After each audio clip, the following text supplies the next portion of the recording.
let's talk about some underrated science fiction books that happen to be written by women. Okay guys, so this video has 15 different books that I think are absolutely underrated. This isn't an official list. It's not the most influential or the best of the best. This just happens to be books that I think are just not talked about enough. I created this list after I started my video on the most influential female science fiction authors. You can definitely check out that video in the description box down below, but I'm not going to be repeating any of those authors. Instead, I wanted to give the limelight to a couple other authors that are some of my biggest surprises because they are criminally underrated, in my opinion. Now, this list, when I started it, actually had more than 60 books on it. And I realized that I can't make a video with 60 books and do any of them justice. So I whittled it down to the top 16, or was it 15? I don't know, one of those two. And essentially what we're going to do is talk about those books today. If you guys end up loving this video, then maybe we can do some of the other books on the list, because I have quite a lot. So let's get into this list.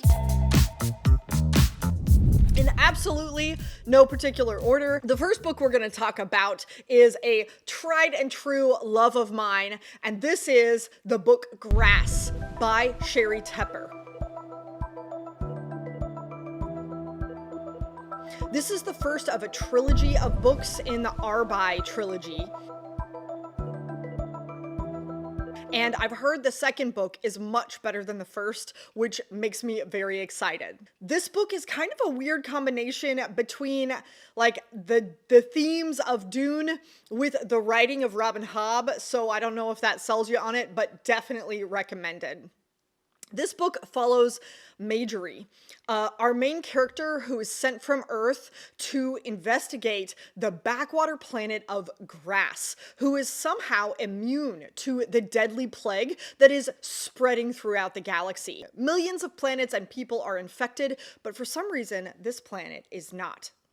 Through Marjorie, who tries to integrate herself into society, we learn all about the Victorian-styled social structure of this backwater planet, including relationships with the local native life, also known as the Hippe. These are, yes, aliens in fact. However, as she digs deeper into the society, we discover truths that are incredibly unique, original, and also ideas that might change the universe forever. This book has everything, including that slow world building, politics, we have religion, we even have some philosophy in this story. I mean, chapter 10, incredible, but there's so many interesting ideas. And it's the interaction between the native life and the humans on the planet that makes this book so intriguing. The next book on this list, in no particular order, is Electric Forest by Tanith Lee.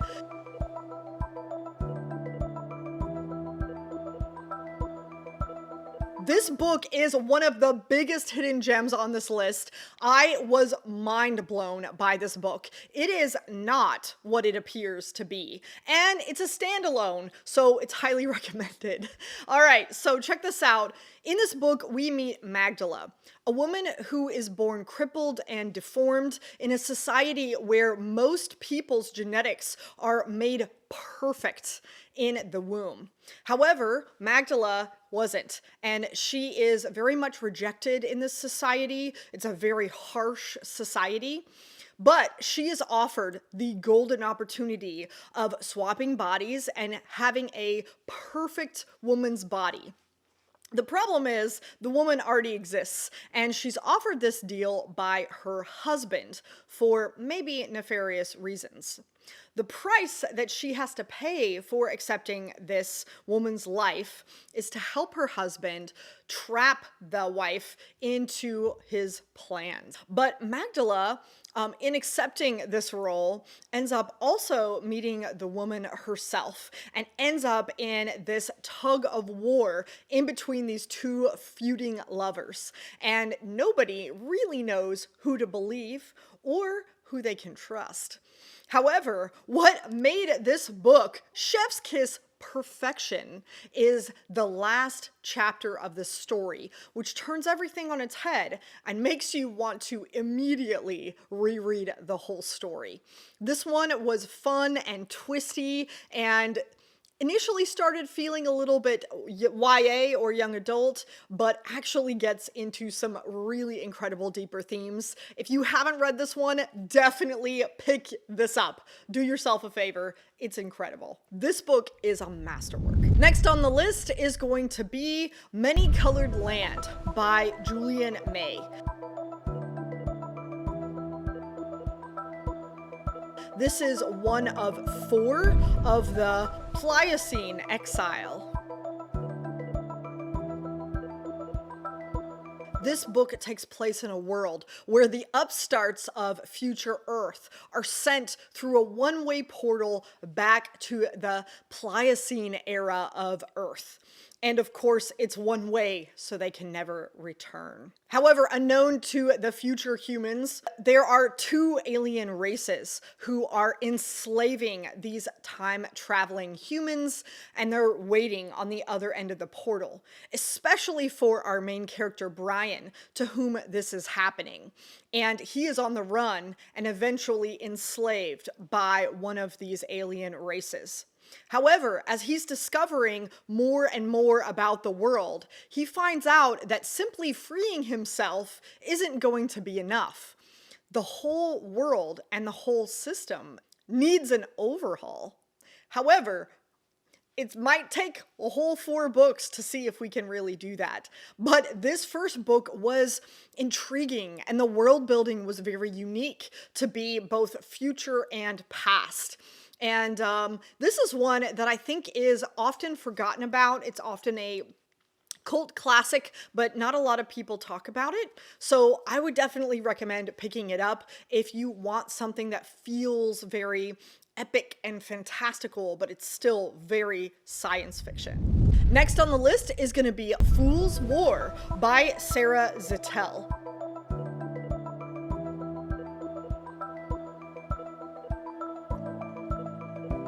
This is a standalone and is one that feels very space opera, I would say. In a far-flung future, we have an owner and captain of a small shipping company, Katimer Al-Shay, who is a devout Muslim, and she specializes in information shipping. She is hiring a ship's fool, which is a specially trained and unionized profession, to act as kind of like comedians and psychiatrists for long-haul shipping, and is responsible for keeping the crew sane. However, little is known about the fools beyond that, other than they keep a ship's crew alive more than ships who don't have one. Now, Al-Shay's ship is suddenly accused of smuggling an illegal AI. And while she's trying to clear her name, there is a deeper conspiracy that is revealed. And she gets sucked up into the conspiracy that she doesn't want to be a part of, and discovers more about the fool's profession than she signed up for. This book was very unique. Not only do we have a Muslim main character who is also female, but the idea of having these ships fools and what they really are. There is a lot of really intriguing conspiracy, espionage, world building. This was a really incredible story, and I'm kind of sad it's a standalone because I would love to know more about this world and this story. Definitely pick this one up if you're in the mood for something a little bit different, but still recognizable. The next book on this list is going to be Madness Season by C.S. Friedman.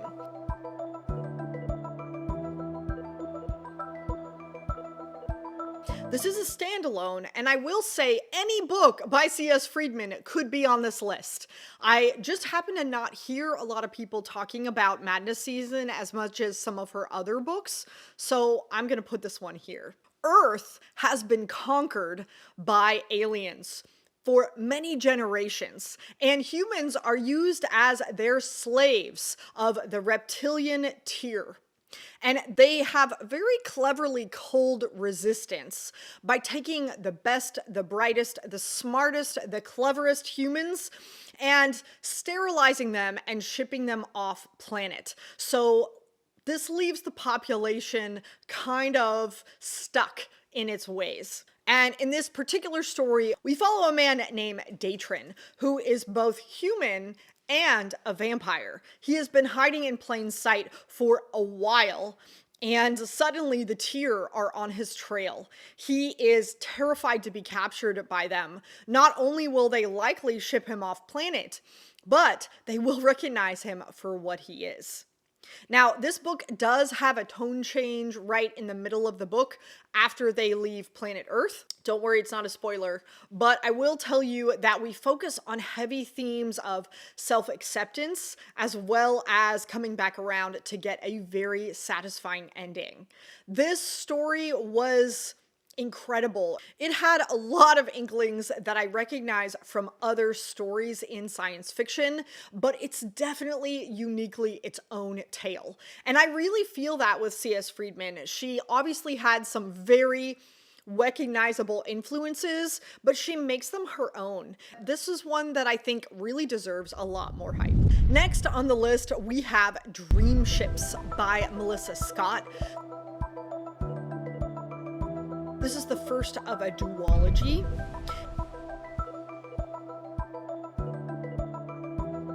And it's set in a future where driving starships or spaceships requires a lot of extensive training and almost an interface with the ship's onboard computer.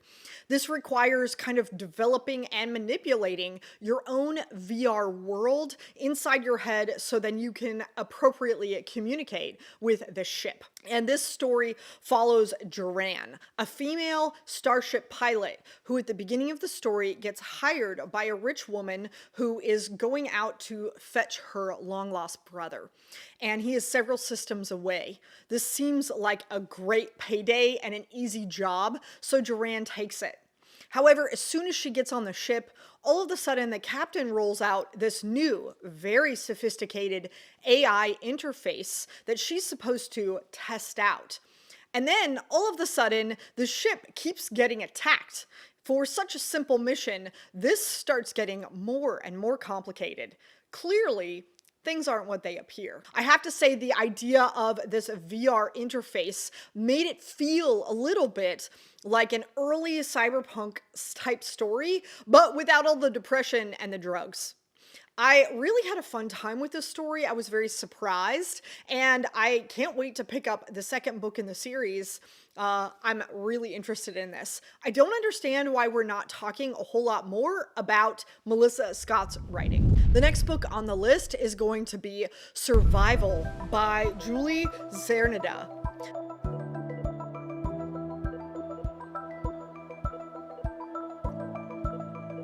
This is the first of 3 books in the Species Imperative series, and is very adventurous. In my opinion, it's almost a reminiscent of some of those planetary romances, but maybe you don't have to suspend your disbelief quite as much. And in this book, we follow Mac. She is a very serious biologist who is studying salmon. And she just wants to go about her work when an unwelcome visitor continues to interrupt her. And that's an individual alien from a separate world. Under a lot of governmental pressure to entertain this alien who is for some reason convinced that her work holds the secret to a universal question. and also ends up accidentally dragging her into the middle of a conflict between the aliens and a different alien species, and accidentally gets her involved. This story was really interesting because we have kind of an unwilling hero who ends up getting a lot more information than she's ever trained or planned for, and it feels like an easy way to insert yourself into a really fun adventure. I cannot wait to pick up the second book in the series, and I really want to read more by this particular author. I feel like she is criminally underrated. The next book on this list has got to be Too Like the Lightning by Ada Palmer. This is book 1 of 4 of the Terra Ignota series.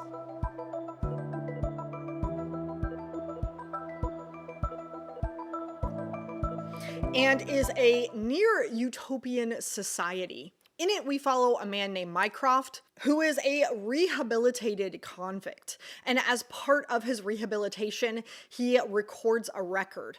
But he also has to essentially take care of and babysit a 13-year-old boy named Bridger, who has the very unique ability to make whatever he wishes for and deeply wants into reality. This is more of a curse than a blessing, as we learn throughout the story. But all of these pieces and characters that get introduced are all a part of a bigger universal mystery for the entire series. But before we can answer that, we have one big question, and that is, can we trust Mycroft, the narrator, or not? This story was very complex and wholly original. We have a completely new, almost unrecognizable society with a very interesting penal system. We almost have this fantastical element of Bridger, the boy who has what seems like magical powers, and so much more. The depth of the story is incredible, and I would highly recommend it. Now, I haven't completely finished this series, but it's definitely top on some of my TBR for the next couple of months. So I'm really hoping to get further along in this series. It is definitely one that you need to give a chance to and try. Then we have another standalone, and that's going to be Natural History by Justina Robson.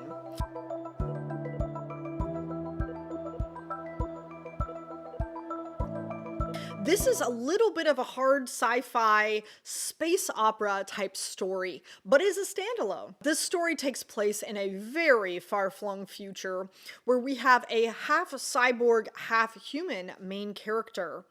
These humans are called the Forged, if they're half and half, and they're the working class. And I have to say, they are getting very tired of the uninvolved, or the fully human species, who are dictating everything. They're looking for freedom. And so when the Voyager Lone Star Issel accidentally makes a disastrous first contact with an alien artifact, she discovers a completely habitable, far-flung planet that offers the Forged a chance at freedom. But when they get there to explore the planet, it shows a lot of signs of being recently vacated. And the reason for why this planet becomes more and more important as the story goes along. This one was very clever, and there's quite a lot of world building. There are a couple of areas of slog in this story, but I am very interested in picking up more books by Justina Robson. This is somebody who should be on your radar. Again, underrated. The next one is also a standalone, and this is Office of Mercy by Ariel Djanikian. This is a standalone that almost reminded me of what the series Silo is, combined with 1984. It's a very interesting, unique combination I would recommend. In this story, we're following Natasha Wiley, who is a young 24-year-old who just started working at the Office of Mercy in her community of New America. She is responsible for tracking, identifying, and sweeping humans who are on the surface of Earth. After all, their lives are awfully miserable, and therefore, it's a mercy to stop that life. Now, Natasha is a believer, but she is allowed on a mission to enter into the surface of Earth and interact with some of the tribes, where she discovers that things are not what she has been told. Now, this story is a really interesting, fun one that I think if you're a fan of dystopias and you don't mind a standalone, this is one that should be on your radar. Sadly, this is the only sci-fi book that this author has written, but is one that should be more talked about. The next book on this list is Stars Are Legion by Cameron Hurley.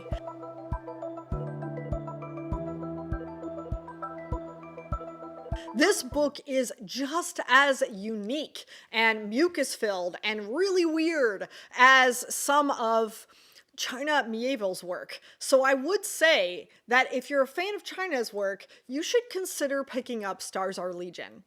This book follows a woman named Zan, who keeps waking up in the middle of the action.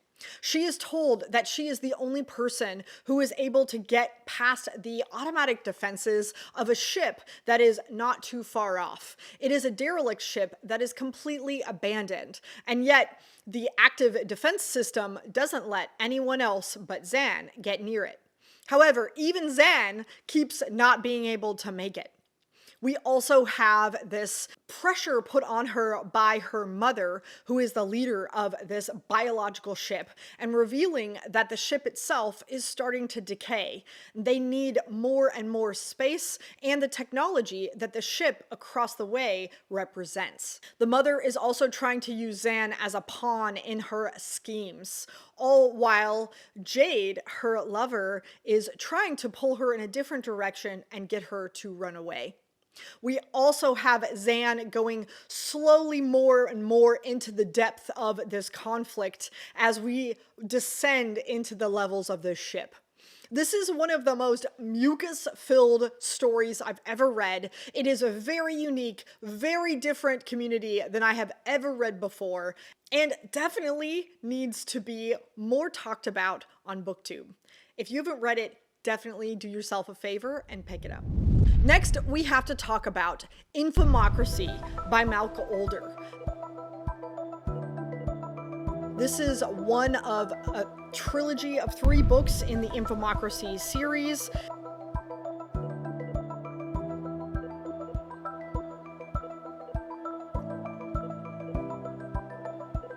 And is a very smart book that deals a lot with politics. This book delivers a political future without a dystopia. It's not a utopia either, but that's pretty hard to do, and it's really unique and different in the world building. We have countries that no longer exist, and instead we have voting blocks of every 100,000 population.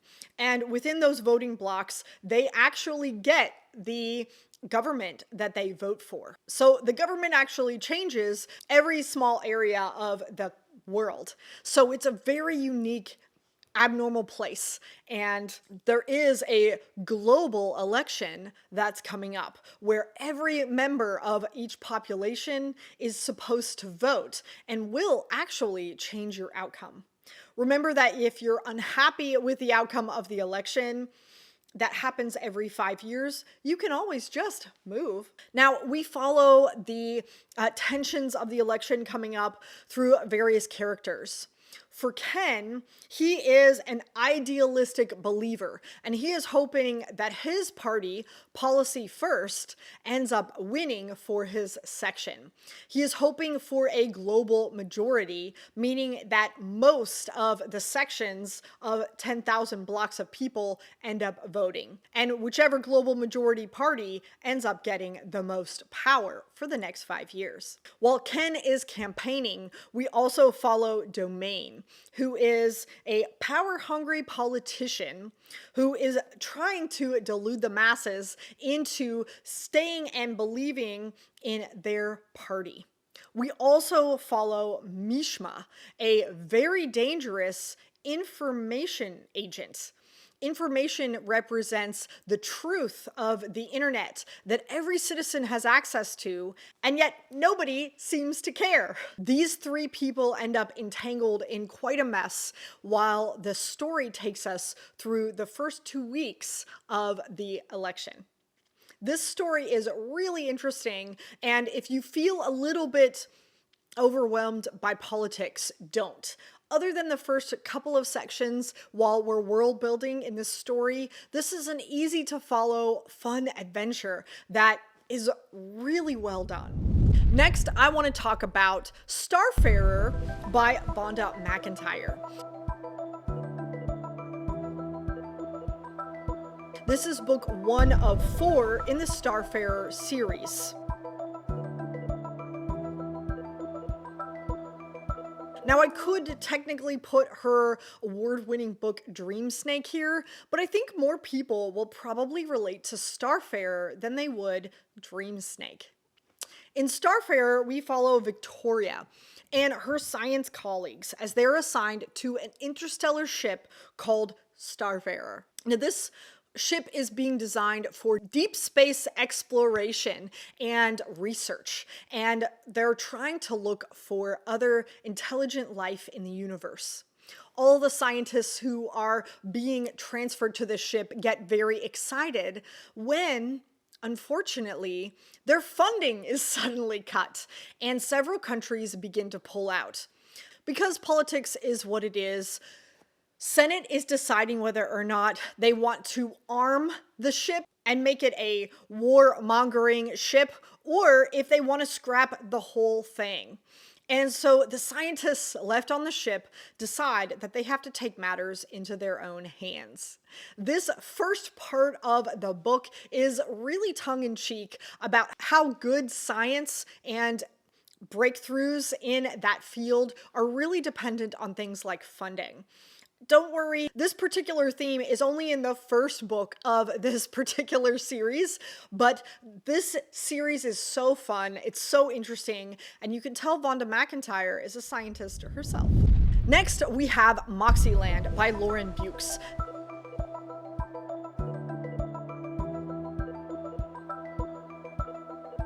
This is a standalone that has a lot of Orwellian ideas, as well as a future that is depressing enough and neon lights enough to be cyberpunk. In this novel, we're following 4 friends who are in Cape Town, South Africa.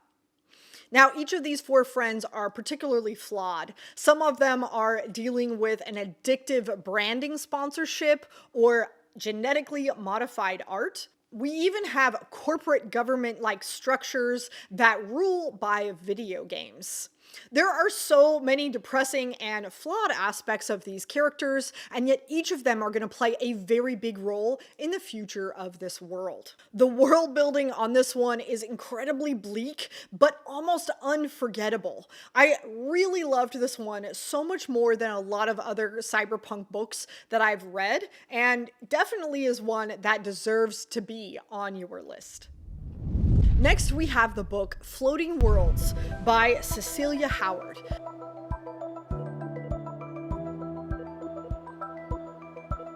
This is a standalone and is a book that I consider to be in the same vein as The Dispossessed. Now, before you get too excited, it's not quite as unbiased as The Dispossessed, so know that going in. This book takes place in a future where the solar system is colonized and differentiated by politics.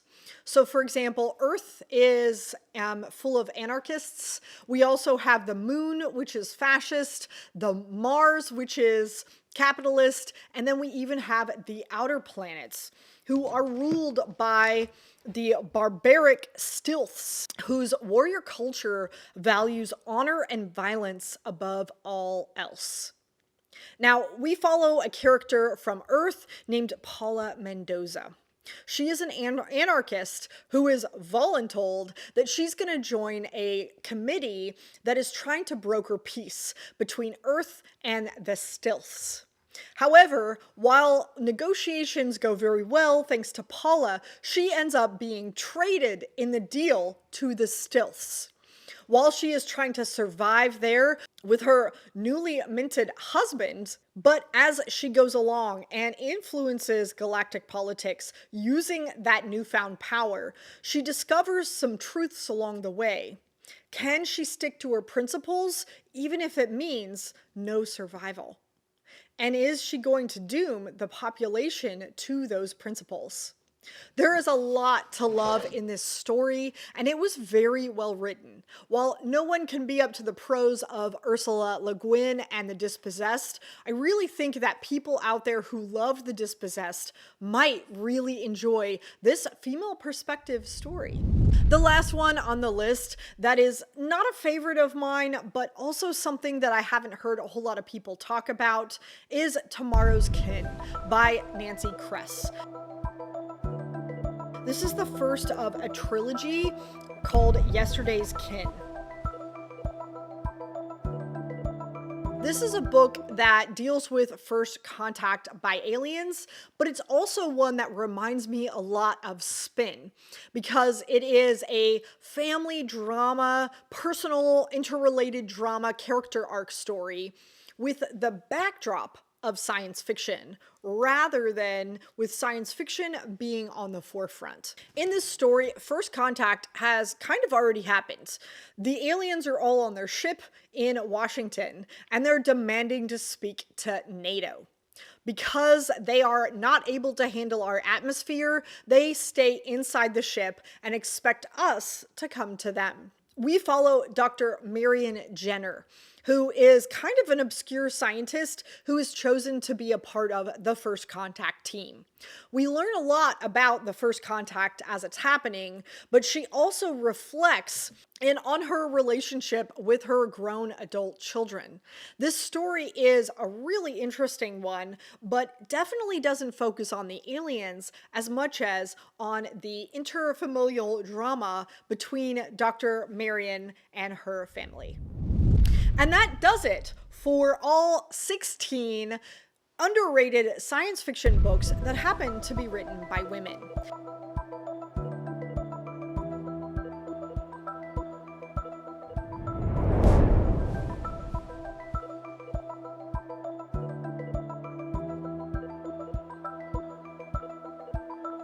These are books that all deserve a little bit more of the limelight. So let me know in the comment section down below, which one of these have you read? Which one of these do you want to read? And also, are you interested in more videos like this? Until next time, you guys, see ya in the next video.